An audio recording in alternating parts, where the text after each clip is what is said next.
વિદ્યાર્થી મિત્રો કેમ છો? મજામાં? ઓકે, પાંચમું ચેપ્ટર સંકર સંખ્યાઓ આપણે ચાલુ કરી દીધું. તમે એક વિડીયો પણ જોઈ લીધો હશે, બરાબર? હવે સંકર સંખ્યા એટલે બીજું કશું જ નથી, કાલ્પનિક સંખ્યા છે, એક પ્રકારની, એક ટાઈપની કાલ્પનિક સંખ્યા. તો આપણે લાસ્ટ ટાઈમ છેલ્લે સ્વાધ્યાય 5.1 ની શરૂઆત કરેલી. સ્વાધ્યાય 5.1 ની અંદર 6 દાખલાનો અભ્યાસ કરેલો.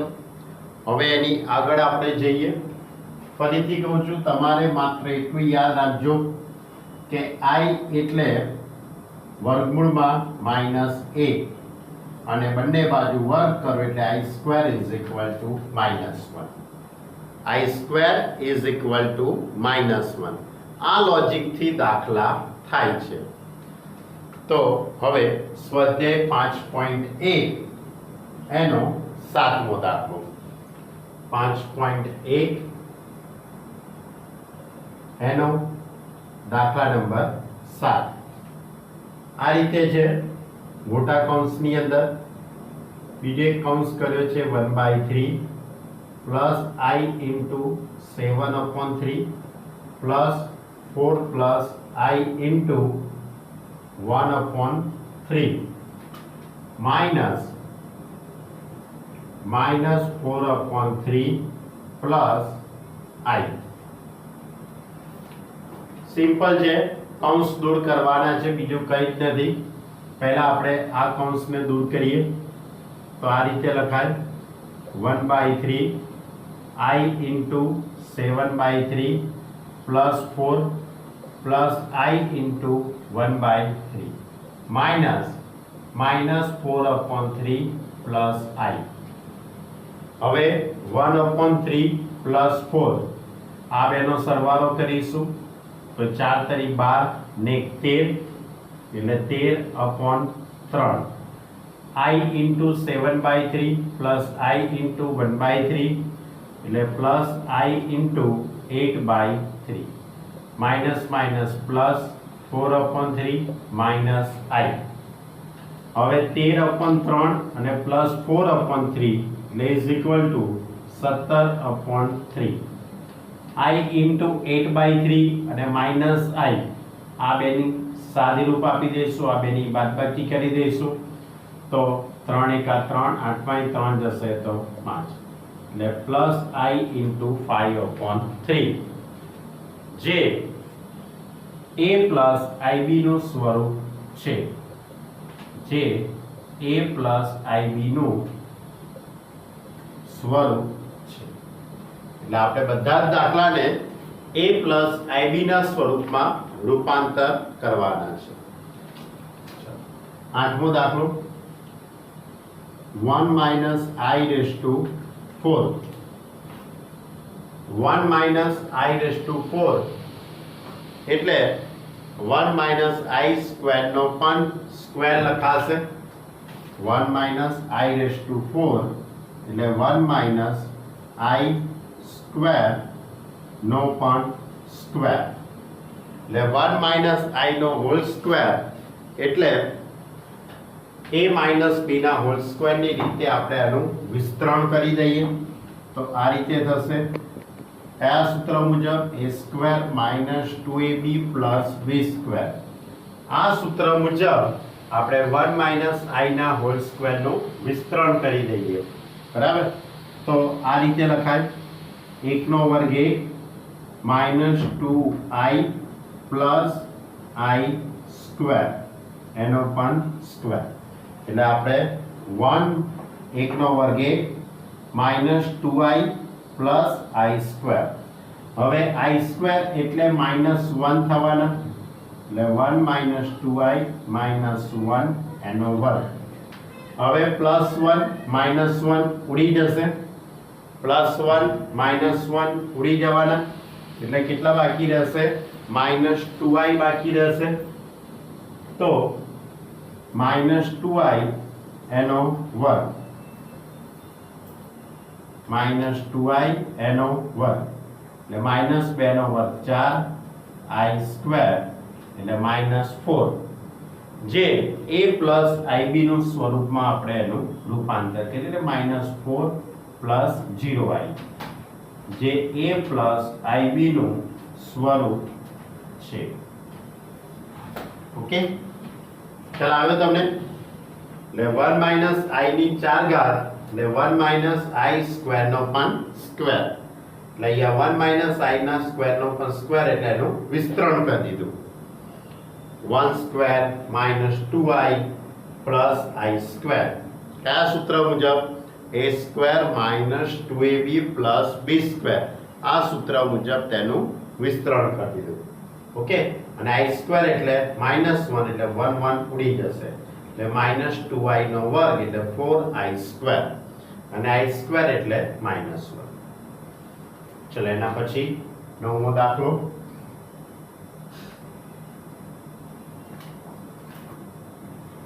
આ રીતે છે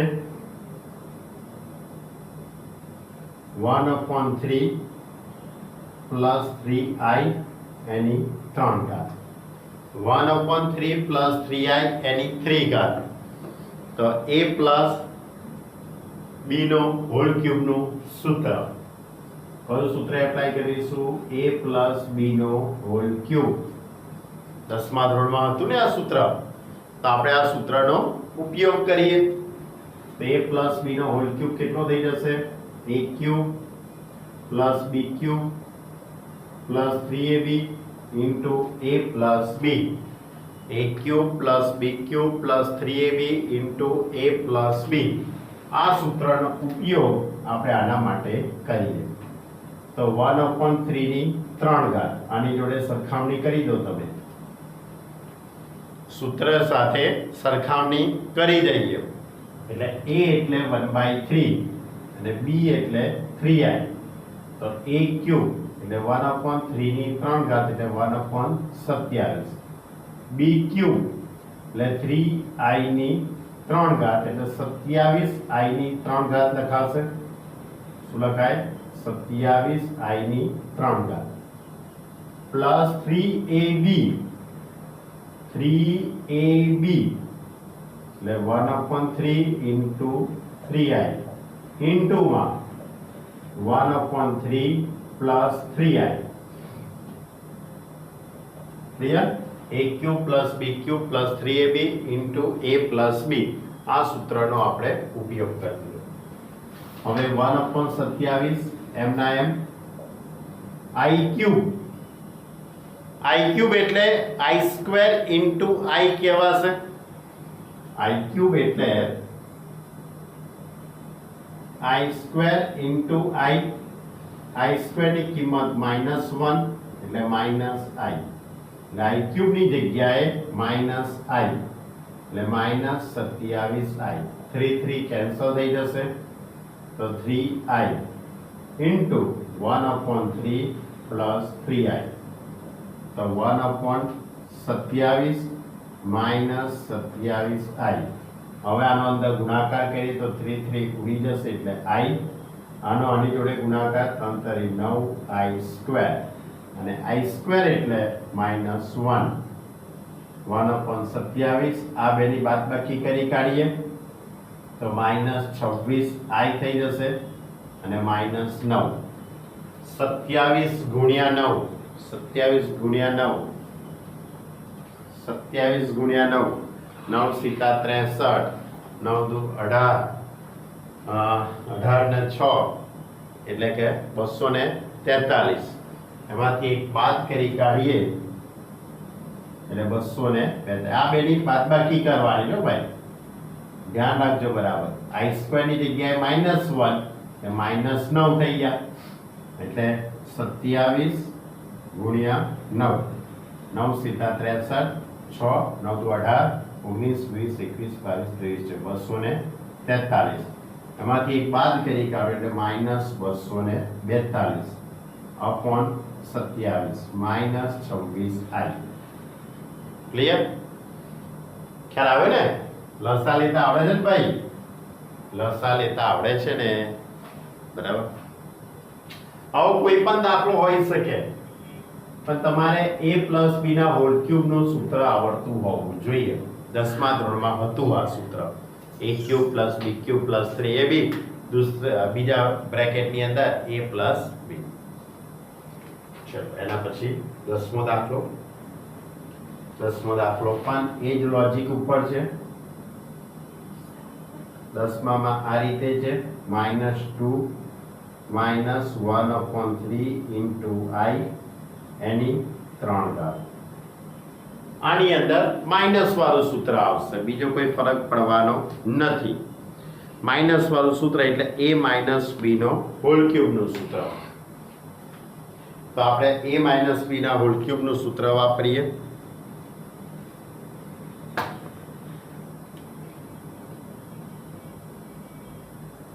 a - b નો whole cube is equal to a³ -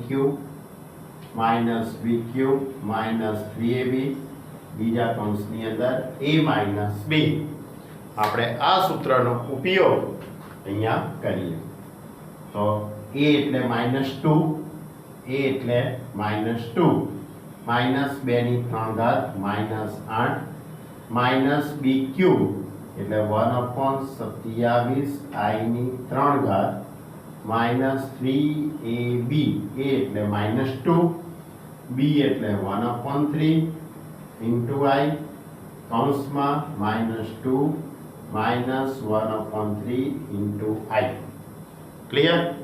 હવે આનું સાદુરૂપ આપી દઉં તો આ રીતે લખાશે -8 -1/27 * I પણ કેવા થઈ જશે પ્લસ. કેમ? કારણ કે I³ ની કિંમત -I થશે. I³ ની કિંમત -I. હવે આ માઇનસ માઇનસ પ્લસ 3 ઉડી જશે એટલે 2I કૌંસમાં -2 -1/3 * I. તો -8 + 1/27 * I -4I minus plus minus minus એટલે 2/3 I સ્ક્વેર એટલે -8. હવે 27 અને 4 નો આપણે લસા લઈશું. આ બેનું સાદુરૂપ આપી દઈએ તો 27 × 4 તો 7 × 28 વધતી પડી 2 4 × 8 9 10 108 108 ને +1 એટલે કેટલા થઈ જશે -107/27 * I સ્ક્વેર એટલે -1 એટલે +2/3. હવે આ બે પદનું સાદુરૂપ આપી દઈએ તો -8 + 2/3 -8 + 2/3 તો 8 તરી 24, 24 માંથી 2 બાદ કરો એટલે 22 એટલે -22/3 -107/27 * I. ક્લિયર? તો આની અંદર a - b ના હોલ ક્યુબ નું પદ હતું, બીજો કોઈ ફરક હતો નહીં. ટૂંકમાં તમને સાદુરૂપ આપતા આવડતું હોવું જોઈએ અને જે a + ib નું સ્વરૂપ છે. છેલ્લે વાક્ય લખવાનું દરેકમાં જે a + ib નું સ્વરૂપ છે. આમાં પણ જે a + ib નું સ્વરૂપ છે એ પર બતાવવું પડે આપણે. અને આ સૂત્ર દાખલામાં લખવાની જરૂર નથી, આ તો ખાલી તમારી જાણકારી ખાતર. હા, આ પદ લખવું પડશે તમારે. કયું? I³ ની જગ્યાએ -I લખ્યું છે એ પદ બતાવવું પડે. I³ = I² * I એટલે -I. આ બતાવવું પડશે. ક્લિયર? તો આ હતું સ્વાધ્યાય 5.1 નો 7મો 8મો 9મો ને 10મો દાખલો. ચારે ચાર દાખલાની અંદર સામાન્ય સાદુરૂપની જ વાત હતી. બધા જ દાખલા a + ib ના સ્વરૂપમાં રૂપાંતર કરવા પર આધારિત જ દાખલા છે. હજુ આપણે એની આગળના દાખલા લેવાના છે.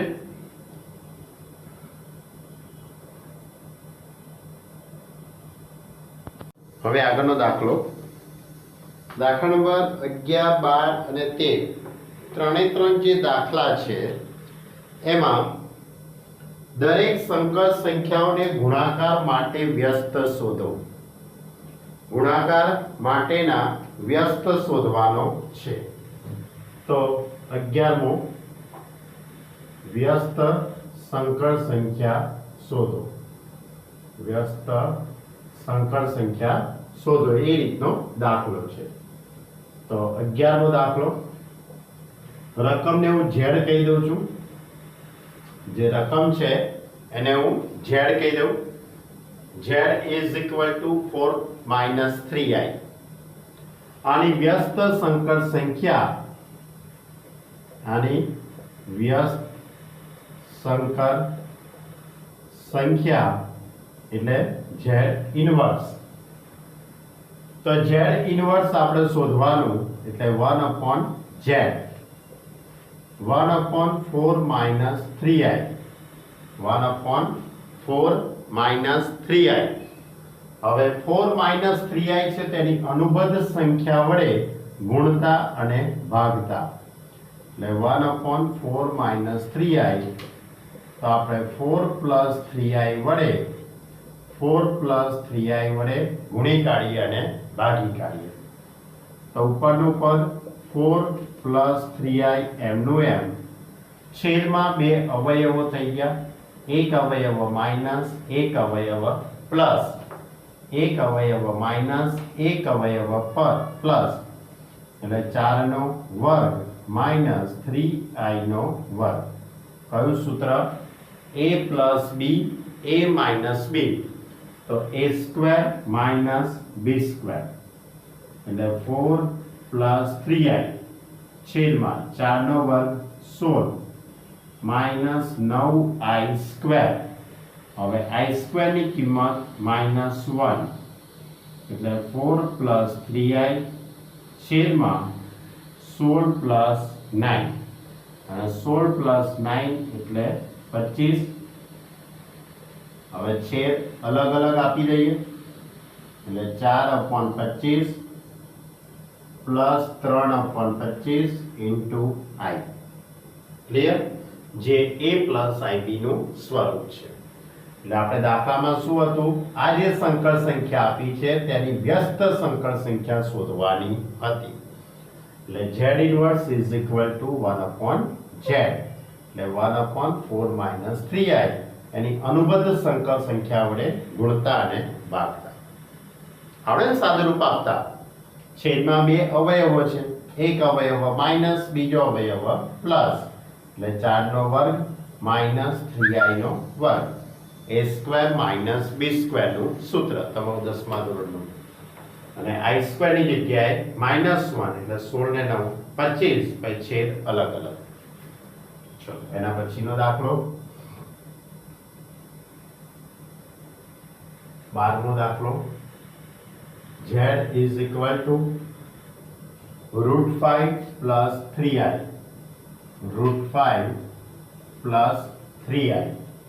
હવે આની અનુબદ્ધ વ્યસ્ત સંકર સંખ્યા z inverse is equal two 1/z, એટલે 1/√5 + 3i.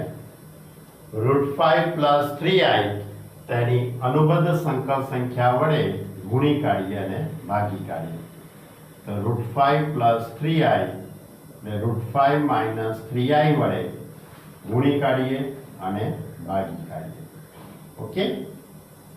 તો ઉપરનું પદ √5 - 3i એમના એમ, છેદમાં બે અવયવો થઈ ગયા, એટલે √5 નો વર્ગ માઇનસ 3i નો વર્ગ.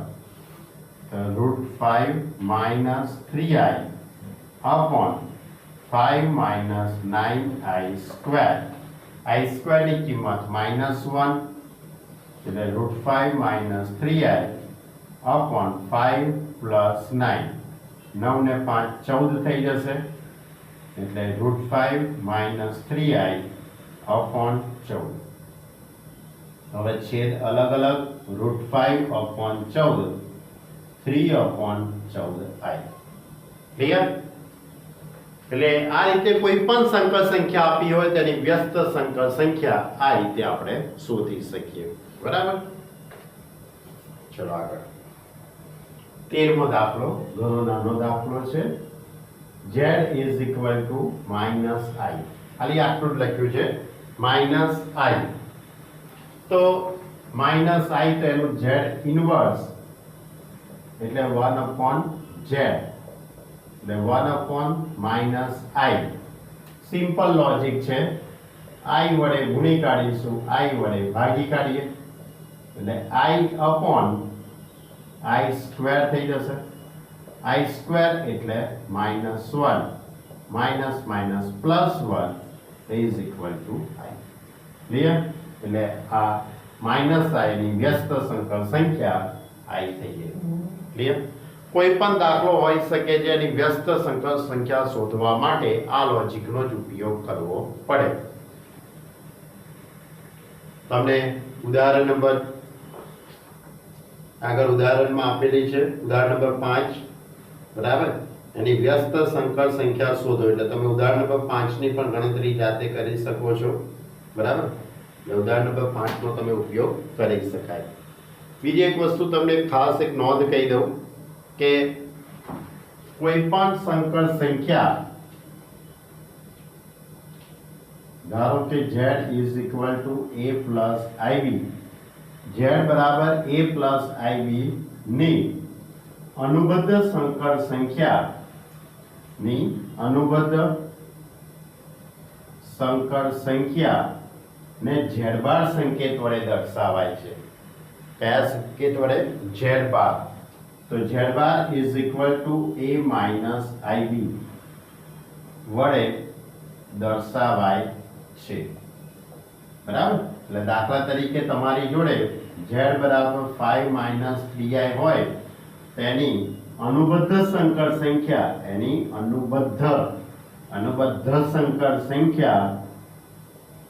અનુબદ્ધ સંખ્યા z bar is equal to 5 plus 3i થાય. 5 plus 3i થઈ જશે. બરાબર? એટલે આપણે શું કરીએ છીએ? વ્યસ્ત સંકર સંખ્યા શોધવી હોય તો છેદમાં જે કઈ સંખ્યા છે એની અનુબદ્ધ સંકર સંખ્યા વડે ગુણી કાઢીએ છીએ અને ભાગી કાઢીએ. બરાબર? તો આ હતો દાખલા નંબર 11, 12 અને 13. હજુ એક દાખલો બાકી છે સ્વાધ્યાય 5.1 માં. એટલે આપણે સ્વાધ્યાય 5.1 નો હજુ એક દાખલો ગણીએ. હવે દાખલા નંબર 14. આ રીતે રકમ છે 3 plus I into root 5, 3 minus I into root 5 છેદમાં √3 plus √2i minus √3 minus I √2. તો પહેલા કૌંસ દૂર કરી કાઢીએ. એક પ્લસ અને એક માઇનસ. જો બંને પદ સરખા જ છે, બંને કૌંસની અંદર રહેલી સંખ્યાઓ સરખી જ છે, ખાલી એક પ્લસ છે અને એક માઇનસ છે. એટલે a plus b, a minus b આ સૂત્રનો આપણે ઉપયોગ કરી શકીએ. તો 3 નો વર્ગ 9 minus I √5 એનો વર્ગ છેદમાં √3 plus √2i minus √3 plus I √2. Clear? હવે 9 minus I સ્ક્વેર into 5 વર્ગ કરીએ તો શું લખાય? I square into 5. √3 ઉડી જશે, √2i અને I √2 આ બંને એક જ કહેવાશે. આ પ્લસ I પ્લસ એટલે કે 2 into I. ક્લિયર? હવે I સ્ક્વેર ની કિંમત -1 થવાની એટલે 9 plus 5 upon આવું લખી દઈએ આને I into 2 જે લખવું હોય તમારી મરજી. હવે 14 upon 2 થઈ જશે. I into 2 છેદ ઉડાડી કાઢું એટલે 7 upon I into √2. હવે છેદમાં I હોવો ન જોઈએ, છેદમાં ક્યારેય I વાળું પદ હોવું જોઈએ નહીં.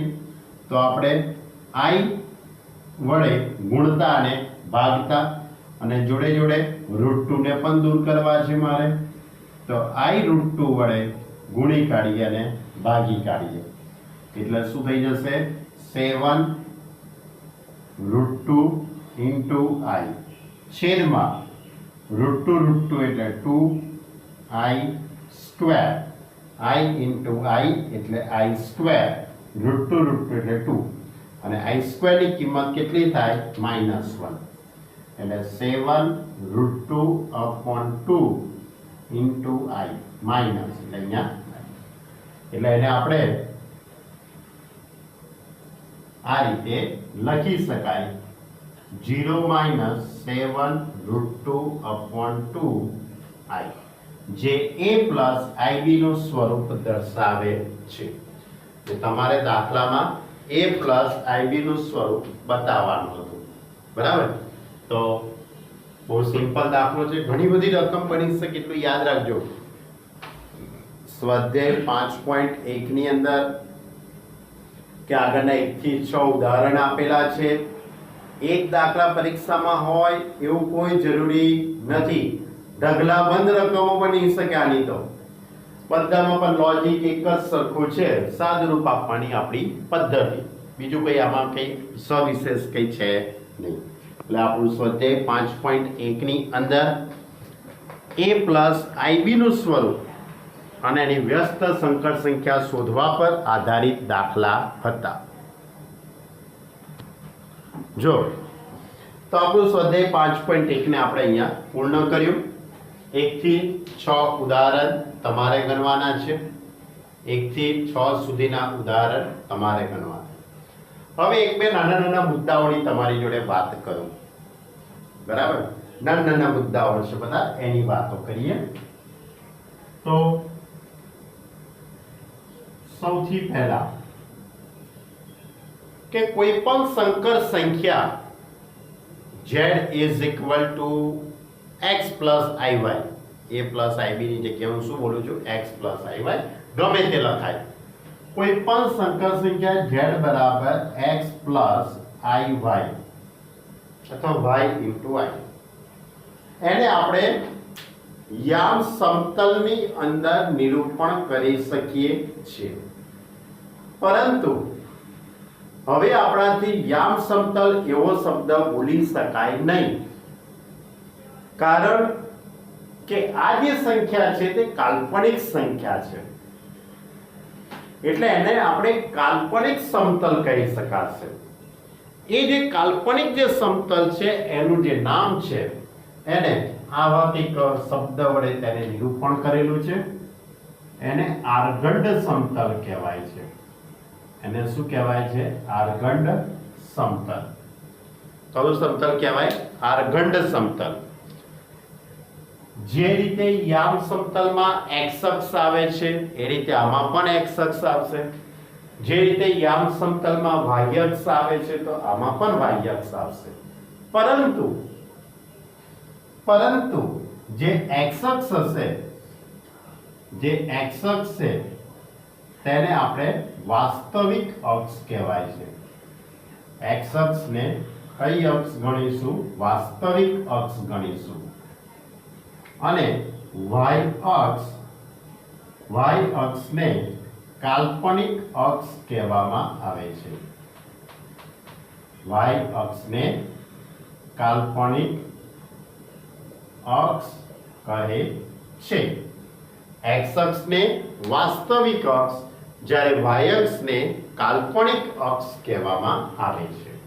એટલે આ રીતે આ x અક્ષ એટલે વાસ્તવિક અક્ષ અને y અક્ષ એટલે ઇમેજનરી એક્સિસ. આ રિયલ એક્સિસ અને આ ઇમેજનરી એક્સિસ એટલે કે x અક્ષ y અક્ષ. ક્લિયર? અને એનાથી આ જે સમતલની જે રચના થાય છે તેને આર્ગંડ સમતલ કહેવામાં આવે છે. આ સમતલની અંદર પહેલું ચરણ, બીજું ચરણ, ત્રીજું ચરણ, ચોથું ચરણ. પ્રથમ ચરણ એટલે એની અંદર પ્લસ પ્લસ એ જ નિયમ, પ્રથમ ચરણમાં પ્લસ પ્લસ, બીજા ચરણમાં માઇનસ પ્લસ, ત્રીજું ચરણ માઇનસ માઇનસ અને ચોથું ચરણ પ્લસ માઇનસ. તો હવે કોઈ પણ સંકર સંખ્યા આપણે વ્યાપક રીતે લખીએ. વ્યાપક રીતે z is equal to x plus iy સંકર સંખ્યાને વ્યાપક રીતે z is equal to x plus iy સંકર સંખ્યાને આર્ગંડ સમતલમાં નિરૂપણ કરી શકાય છે. આર્ગંડ સમતલમાં નિરૂપણ કરી શકાય છે. આર્ગંડ સમતલમાં નિરૂપણ કરી શકાય છે. ઓકે, તો આપણે આર્ગંડ સમતલમાં નિરૂપણ કરીએ તો ધારો કે આ સંખ્યા પ્રથમ ચરણમાં છે. ધારો કે આ સંખ્યા પ્રથમ ચરણમાં હોય તો એને અનુરૂપ મને અહીંયા બિંદુ મળે છે. આ જે બિંદુ છે તે P બિંદુ, જેનો એક્સયામ x અને વાયયામ y છે. પણ હવે આ જે x છે, આ એક્સયામ એટલે સંકર સંખ્યા z નો વાસ્તવિક ભાગ કહેવાશે અને બિંદુનો જે વાયયામ છે, બિંદુનો જે વાયયામ છે તે સંકર સંખ્યાનો કાલ્પનિક ભાગ કહેવાશે. એટલે કોઈ પણ સંકર સંખ્યા z is equal to x plus iy ને આ રીતે બિંદુ તરીકે નિરૂપણ કરી શકાય છે. આનું ઉગમ બિંદુથી અહીં સુધીનું જે અંતર છે, ઉગમ બિંદુથી આ બિંદુ સુધીનું જે અંતર છે, આ અંતરને સંકર સંખ્યાનો માનાંક કહેવામાં આવે છે. આ જે અંતર છે તેને સંકર સંખ્યાનો માનાંક કહેવાય છે, મોડ ઓફ z. અને એનું સૂત્ર, તો એનું સૂત્ર આ રીતે છે, mode of z is equal to under root of x square plus y square. Clear? એટલે કોઈ પણ સંકર સંખ્યાનો માનાંક એટલે ઉગમ બિંદુથી તેનું અંતર. તો આને ઉપર આધારિત આપણે માનાંકની વાત કરી શકીએ.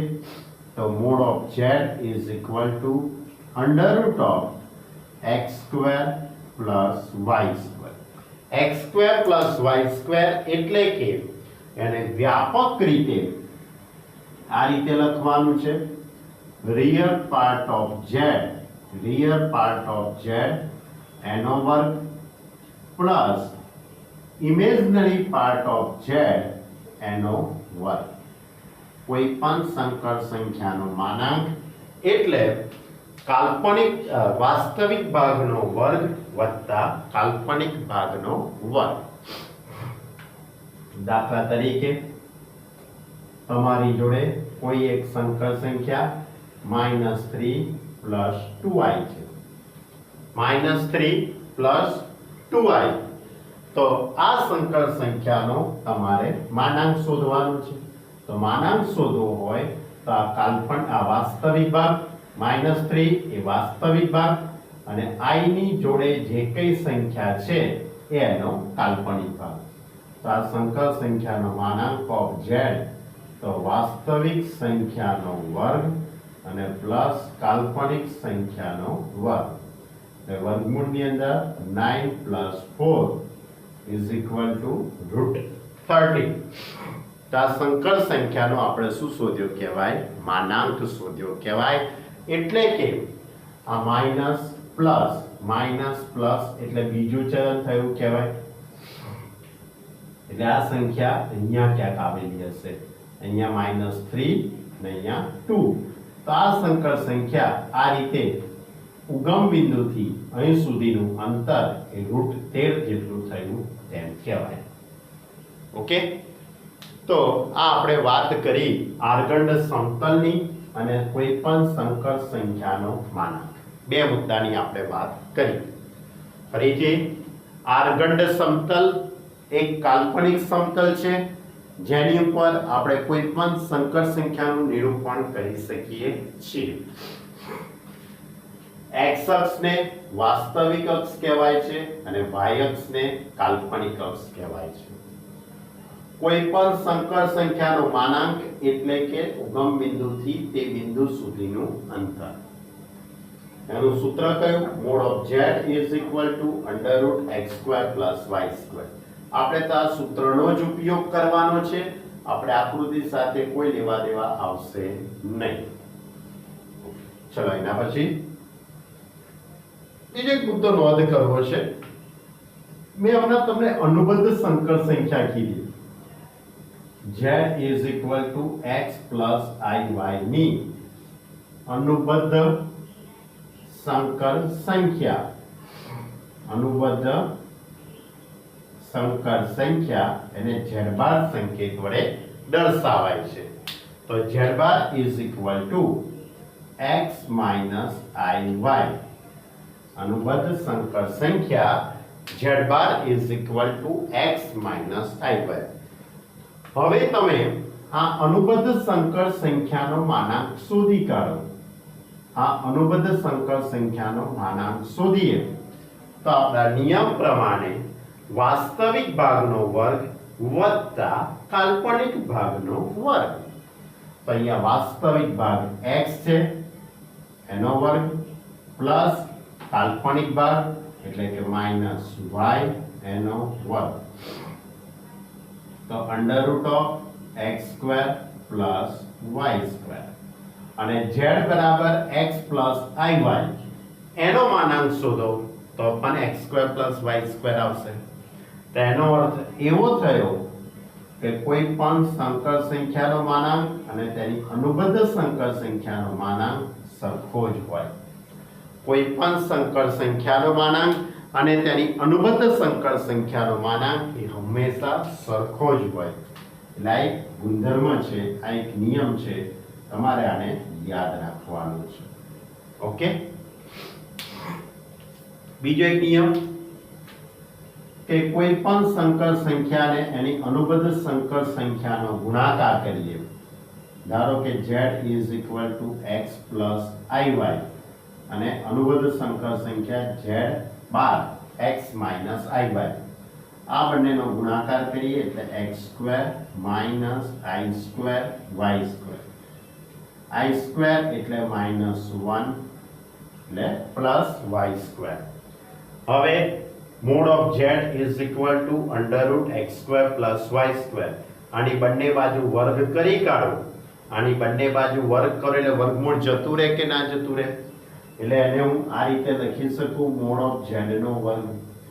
એટલે આની પરથી પણ એક મોસ્ટ IMP એક સૂત્ર છે કે z into z bar is equal to માનાંકમાં z નો વર્ગ અથવા z into z bar is equal to માનાંકમાં z બાર નો વર્ગ. આ લખો તો પણ સાચું અને ઉપરવાળો લખો તો પણ સાચું. ક્લિયર? તો આ વાત કરીએ આપણે અનુબદ્ધ સંકર સંખ્યા અને કોઈ પણ સંકર સંખ્યાનો માનાંક કેવી રીતે શોધાય એની વાત કરીએ. ઓકે. હજુ પણ મારે એક થિયરીનો એક નાનકડો હજુ એક મુદ્દો લેવો છે અને પછી આપણે સ્વાધ્યાય 5.2 ની શરૂઆત કરીશું. હવે આપણો આગળનો ટોપિક કે કોઈ પણ સંકર સંખ્યાનો કોણાંક કેવી રીતે શોધાય. કયો શબ્દ છે? કોણાંક. બરાબર.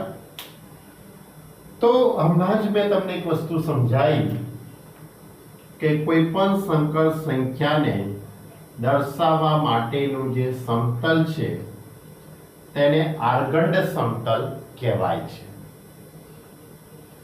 આ x અક્ષ એટલે વાસ્તવિક અક્ષ, y અક્ષ એટલે કાલ્પનિક અક્ષ.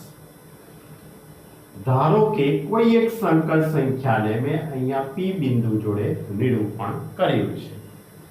એટલે આ સંકર સંખ્યા સાથે સંબંધ ધરાવતું બિંદુ p of z. બરાબર. એટલે કે સંકર સંખ્યા z is equal to x plus iy ને સંગત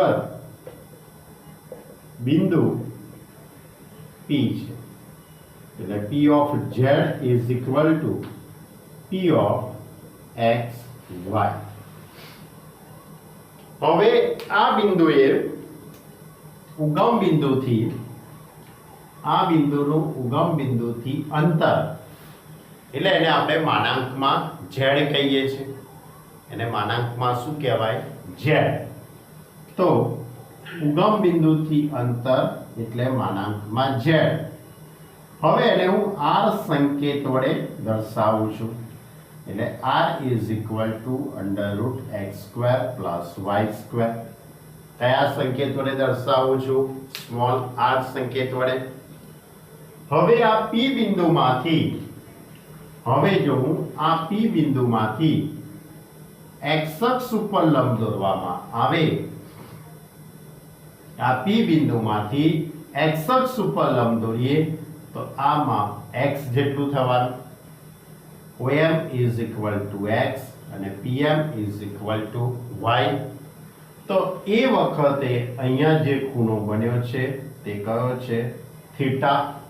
એ ખૂણાને હું થીટા કહી દઉં. તો આકૃતિ પરથી માપ ખૂણો POX is equal to theta. આ જે થીટા જે આપણે શોધીશું, આ થીટાને સંકર સંખ્યા z નો કોણાંક કહેવામાં આવે છે. આ થીટાને સંકર સંખ્યા z નો કોણાંક કહેવાય છે. તો હવે આપણે આ થીટા કેવી રીતે શોધાય એની વાત કરીએ. તો આ થીટાની આ પાસેની બાજુ છે અને આ એનો કર્ણ કહેવાય. કાટકોણ ત્રિકોણ PMO, કાટકોણ ત્રિકોણ PMO પરથી આ x એની પાસેની બાજુ, r એનું અંતર એ કર્ણ દર્શાવે છે. તો પાસેની બાજુ ભાગ્યા કર્ણ એટલે સ્વાભાવિક છે કે આપણી જોડે cos થીટા આવે. તો cos theta is equal to x upon r. અને એ જ રીતે થીટાની સામેની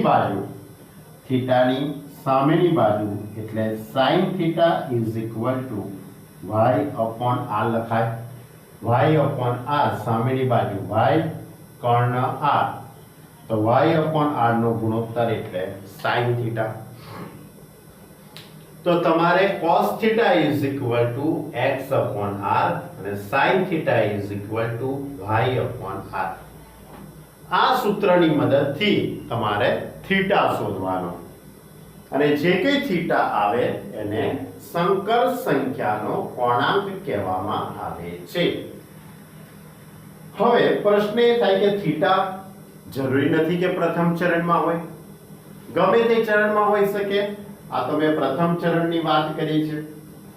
આકૃતિ હું બીજા ચરણમાં પણ દોરી શકું, ત્રીજા ચરણમાં પણ દોરી શકું, ચોથા ચરણમાં પણ દોરી શકાય ને. બરાબર. તો સંકર સંખ્યા એ કોઈ પણ ચરણમાં હોઈ શકે છે. તો એના માટે યાદ રાખજો કે જો પ્રથમ ચરણ હશે, પ્રથમ ચરણ ની અંદર કોણાંક પ્લસ થીટા, પ્રથમ ચરણની અંદર કોણાંકને પ્લસ થીટા, બીજા ચરણની અંદર કોણાંકને પાઈ માઈનસ થીટા, અને ત્રીજું અને ચોથું ચરણ એ ઋણ દિશાનો ઉલ્લેખ કરે છે.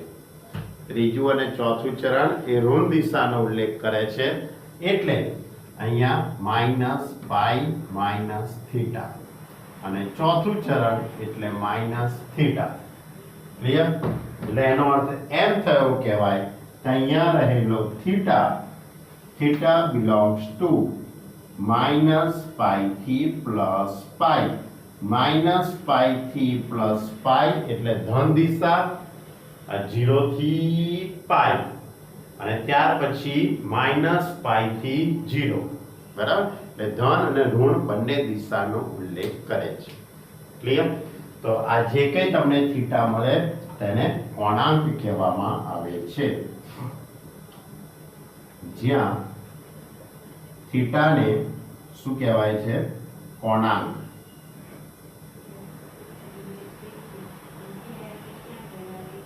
થીટાને સંકર સંખ્યા z નો કોણાંક અને તેને સંકેતમાં argument of z is equal to theta.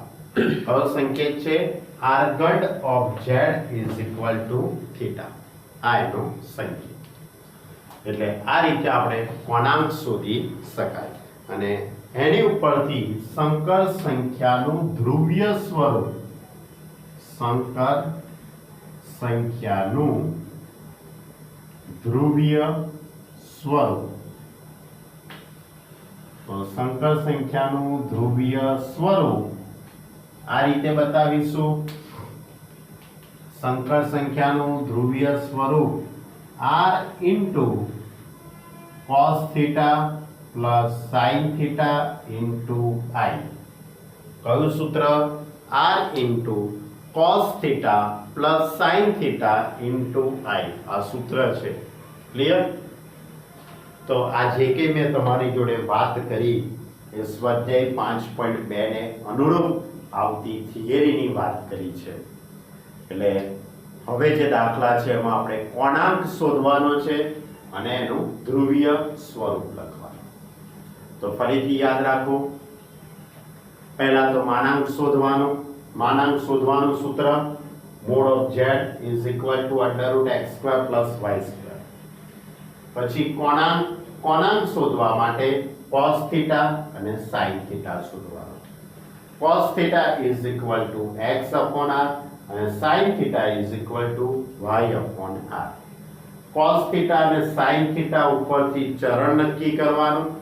cos θ અને sin θ ઉપરથી ચરણ નક્કી કરવાનું. cos અને sin બંને પ્લસ હોય તો પહેલું ચરણ, cos માઈનસ અને sin પ્લસ હોય તો બીજું, આ બંને માઈનસ હોય તો ત્રીજું, આ પ્લસ cos પ્લસ અને sin માઈનસ હોય તો ચોથું ચરણ. પ્રથમ ચરણને પ્લસ થીટા, બીજા ચરણને પાઈ માઈનસ થીટા અને ત્રીજા ચરણને માઈનસ પાઈ માઈનસ થીટા અને ચોથું ચરણ માઈનસ થીટા. અને ત્યાર પછી સંકર સંખ્યાનું ધ્રુવીય સ્વરૂપ લખવાનું r into cos theta plus sin theta into I. બધા દાખલા એક જ સરખી રીતના છે. બીજે ખાસ વાત કરી દઉં કે કદાચ એવું પડ્યું દાખલામાં કે cos θ ની કિંમત 0 આવી અને sin θ ની કિંમત 1 આવે તો એ વખતે તમારે એનું ધ્રુવીય સ્વરૂપ બતાવવા માટે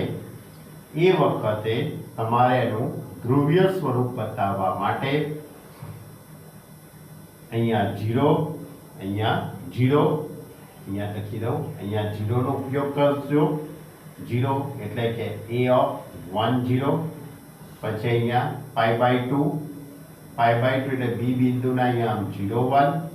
અહીંયા આવશે પાઈ એટલે a' બિંદુ, અહીંયા -1 0 અને અહીંયા b' એટલે 0 -1 પણ અહીંયા -π/2 બતાવવાનું. ધ્યાન રાખજો. sin θ અને cos θ ની કિંમત આ રીતની આવતી હોય. cos θ ની કિંમત 1 અને sin θ ની કિંમત 0 આવે. sin θ ની કિંમત 0 અને cos θ ની 1 આવે તો એનો કોણાંક θ કેટલો થયો કહેવાય? 0 થયો તેમ કહેવાશે. ઓકે? જો એટલે કે cos θ ની કિંમત 1 અને sin θ 0 આવે તો એનો કોણાંક તમારે 0 લેવાનો.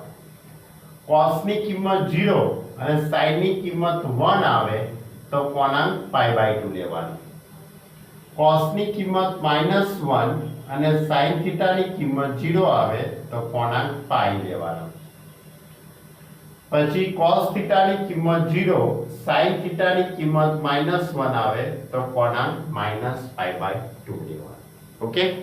તો હવે આની પર આધારિત તમારું સ્વાધ્યાય 5.2 એની આપણે શરૂઆત કરીએ. તો સ્વાધ્યાય 5.2 એની અંદર તમને આ રીતે પૂછ્યું છે માનાંક અને કોણાંક શોધો. માનાંક અને કોણાંક શોધવાનું છે. તો સંકર સંખ્યા z is equal two -1 -i into √3. તો કોની જોડે નિરૂપણ કરવાનું? z બરાબર x પ્લસ iy જોડે. કોની જોડે? z બરાબર x પ્લસ iy. આ વાસ્તવિક ભાગ અને આ કાલ્પનિક ભાગ.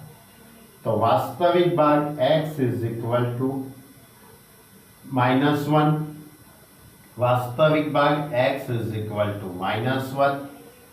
i નો સહગુણક, i નો સહગુણક એટલે y is equal two -√3. y is equal two -√3. હવે માનાંક, તો માનાંકમાં z is equal two r is equal two √x² plus y². કયું સૂત્ર? માનાંકમાં z is equal two r is equal two √x² plus y². તો આ સૂત્રની અંદર કિંમત મૂકી દઈએ. -1 નો વર્ગ -√3 નો વર્ગ, કારણ કે y બરાબર -√3 છે. તો એની ઉપરથી -1 નો વર્ગ 1, -√3 નો વર્ગ 3, એટલે કે 3 ને 1 4, 4 નો વર્ગમૂળ 2.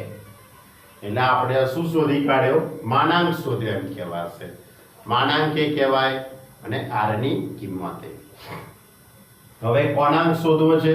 તો કોણાંક શોધવો હોય તો cos θ અને sin θ શોધી કાઢીશું. cos θ is equal to x upon r. તો cos θ is equal to x, x એટલે -1 અને r એટલે 2, r ઇઝ ઇક્વલ ટુ. હવે sin θ શોધીશું. sin θ is equal to y upon r. y એટલે -√3 અને r એટલે 2. આ ઉપર આપણે જે માનાંક શોધ્યો છે ને એ આપણા માટે r બતાવે છે, સ્મોલ r. શોધી કાઢ્યો cos θ sin θ. હવે cos θ sin θ શોધ્યા પછી ચરણ નક્કી કરો. બોલો કયું ચરણ? cos પણ માઈનસ અને sin પણ માઈનસ છે. cos એ માઈનસ અને sin પણ માઈનસ છે. બંને માઈનસ એટલે કયું ચરણ? ત્રીજું ચરણ. કયું ચરણ? ત્રીજું. એટલે અહીંયા રહેલો થીટા ત્રીજા ચરણમાં છે. હવે ત્રીજા ચરણને દર્શાવાય કેવી રીતે? માઈનસ, પછી કૌંસની અંદર પાઈ માઈનસ થીટા. પણ તમારે થીટા કયો લેવાનો? તમારે થીટા કયો લેવાનો? તો 1/2 કોસમાં કોની કિંમત છે? 1/2 કોસમાં કોની કિંમત છે? 60 ડિગ્રીની. એ જ રીતે √3/2 એ પણ સાઈનમાં કોની કિંમત છે? 60 ની. બંને સરખી જ થવાની છે. એટલે cos 60 અને sin 60. બરાબર? તો હવે એની ઉપરથી કોણાંક એટલે લખીશું. બંને <0 છે એટલે માટે p ઓફ થીટા એ ત્રીજા ચરણમાં છે. કયા ચરણમાં છે? ત્રીજા ચરણમાં છે. માટે કોણાંક થીટા ઇઝ ઇક્વલ ટુ -π-π/3. કોણાંક થીટા ઇઝ ઇક્વલ ટુ π-π/3 એટલે -2π/3. એટલે એની ઉપરથી લખાશે argand of z is equal to theta is equal to -2π/3. Clear? તો આ રીતે માનાંક અને કોણાંક શોધાય અને એની ઉપરથી એનું ધ્રુવીય સ્વરૂપ લખવું હોય. પૂછ્યું તો નથી દાખલામાં, પણ આપણે થોડુંક દોડડા પણ કરીએ. શું વાંધો છે ભાઈ? દોડડા પણ કામથી વાંધો બસ થાય. તો ધ્રુવીય સ્વરૂપ શોધવાનું સૂત્ર કયું? r into cos theta plus sin theta into i. આમાં r એટલે 2 cos theta થીટા એટલે -2π/3 પ્લસ સાઈન થીટા, થીટા એટલે -2π/3 ઇન્ટુ i. ક્લિયર? તો આ રીતે એનું ધ્રુવીય સ્વરૂપ દર્શાવી શકાય. ક્લિયર? આ હતો આપણો 5.1 નો પહેલો દાખલો. આ જ રીતે 5.2 નો બીજો દાખલો પણ થઈ શકે. 3 થી તે છે કે કેટલા દાખલા ખબર છે? 8 દાખલા છે. પણ આજે આપણે અહીં સુધી જ રાખીએ. આપણે બહુ વધારે પડતી ચર્ચા હમણાં કરવી નથી. એટલે આગળના લેક્ચરની અંદર, હવે આવતા વિડીયોની અંદર, આવતા લેક્ચરની અંદર સ્વાધ્યાય 5.2 ને આપણે પૂર્ણ કરીશું. ત્યાં સુધી તમે સ્વાધ્યાય 5.1 પૂરું કરો અને ઉદાહરણ 1 થી 6, કયા 1 થી 6 ઉદાહરણ ભાઈ જાતે ગણવાના છે અને સ્વાધ્યાય 5.1 કમ્પ્લીટ કરો અને આ થિયરીને તમે સમજો અને 5.2 નો પહેલો દાખલો સમજો. Okay student? તો હવે આવતા વિડીયોમાં મળીએ છીએ. સારી રીતે હોમવર્ક કરજો, સારી પ્રેક્ટિસ કરજો. Okay student? બાય.